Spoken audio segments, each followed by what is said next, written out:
Hi, my name is Rohan, and I'll be giving you a rundown of the 2018 Korean film Default.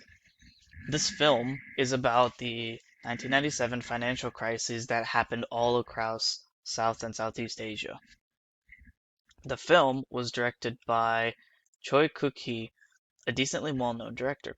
He had mostly stuck to screenwriting and directing short films and small movies. However, his first big breakthrough was his 2016 bowling film Split. After Split, there was a relative lull, and 2 years later, he created Default. Default was officially released on November 28th, 2018, starring Kim Hye-soo, Yoo Ah-in, and Ho Jun-ho. Hye-soo stars as Han Shi-hyun, a financial analyst. Ah-in stars as Jung Hak, a former banker, and Jun-ho stars as Gapsu, a small-time factory owner. Each of these stars is famous in their own right, and they have won dozens of awards across the three of them, and have been nominated for dozens more. Default follows three different storylines that are all happening side by side. Starting with Gapsu, we can see that he is an honest worker, and his story starts off with him getting a call from a nearby department store that wants to sell his factory's bowls. He's happy until he finds out he's being paid in promissory note. Despite being skeptical, he chooses to take the deal anyways. However, a couple of days later, after he had already purchased all of the materials and even started making the bowls already, he and his partner find out that the department store had closed down, so he goes to investigate. And sure enough, the department store was closed, and he found the person who gave him the promissory note, Mr. Lee, trying to sneak out the side. Since the store filed for bankruptcy, the promissory note was rendered useless, leaving poor Gapsu with a mountain of debt.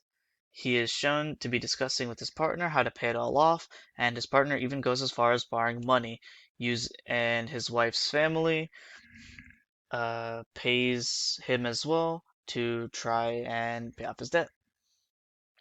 He has to ask, even so, they have to ask for more time to pay it all off. But the debt is still ever increasing as the value of the won is dropping rapidly. Slowly, Gapsu is falling into depression as his friends are losing their homes, getting jailed, and committing suicide. Gapsu's story resonates with a lot of low to middle class Korean citizens at the time. Many who weren't extremely well off struggled to get by and had to put their homes up for sale. The start of this whole crisis for these lower income citizens was these promissory notes. Many like businesses and corporations were sort of uh, paying their providers in promissory notes, promising them that they'll pay it all off, and all of this debt was accumulating. It wasn't being paid off in time, and if businesses failed, the debt was never collected at all. However, for the people that run smaller businesses like Gapsu, they struggled even more because they didn't have any fallbacks. And I feel horrible that for anybody that had to go through this with their friends or family, and I can't imagine what it must feel like to watch as your debts skyrocket out of proportion and they lose their jobs so that they don't even have any way to start paying off their debts. The next story we have is Jung Hak. He's a young financial analyst at a bank who quits after listening to a radio station talk about how people are having problems paying back their debts and how the economy is bad. He predicts that the economy will crash within the next week and invites a bunch of people to explain to them what he thought was going on. While most of the people leave, he does get the interest of two investors. Together, they convert all their money to USD and watch as people scramble to get their money out of the banks a few days later. The money they have has tripled as a result of the exchange rate increasing. Jung Hak plays it smart and reinvests it into property rather than celebrating right off the bat. And in the end, this pays off as we can see him owning a massive corporation called JH Holdings. While uncommon, his story is the story of an opportunist who used the crash to his own benefit. During the real 1997 financial crash, a few took advantage of the situation, they saw it ahead of time, and became rich in the process. However, that's not the main point of the story. The main point of it was to show how the banks were dealing with the crises at hand. which they weren't really. They actually blew off Jung Hak's suggestions of the financial crash. The last story is of Han Shi-hyun, the head of monetary policy at the Bank of Korea. At the beginning of the movie, the head of monetary policy at the beginning of the movie, she is seen recognizing the problem and presenting it to her superiors, who then proceed to do nothing about it. They instead choose to handle the matter entirely behind closed doors and not reveal anything to the public or the financial sector. Throughout the rest of the movie, she tries to convince her superiors to reconsider their decisions, ultimately failing each time. When the Vice Minister of Finance says they're going to the IMF to satisfy their needs, she adamantly disagrees, though to no avail. They really use any excuses to try and invalidate her points, even using the fact that she's a woman to discredit it. So they kick her out of the negotiations and give in to the IMF's demands. Her story shows how government employees were handling the situation. Some were opposed to it, but in the end it was only the Vice Minister of Finance's decision that mattered, and the President, who was just following the Vice Minister.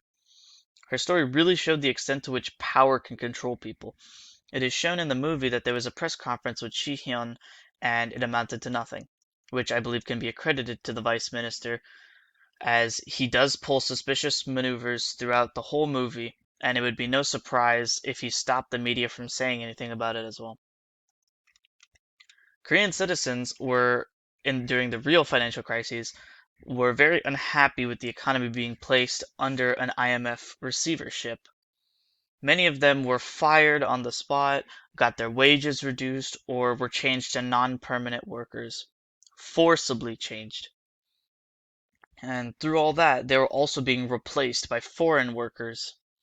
Many protested in the streets saying that they were unjustly fired and deserved better. However, nothing really came of it too much. All the while, the value of the won was still dropping, putting everyone further in debt.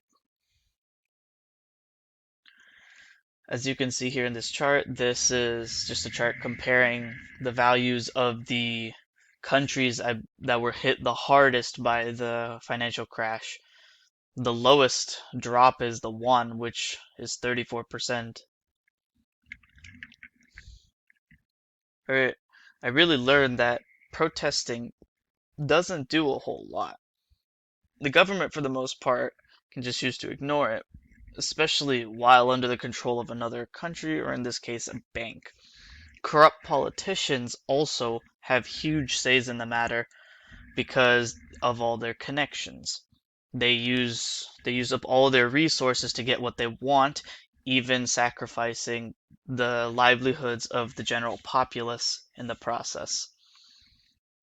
And the government choosing to hide the truth in order to in order to keep political favor right before an election, extremely scummy. But that is my rundown of Default, a movie which goes in depth about 3 different levels of people during the financial crisis and how they handled it.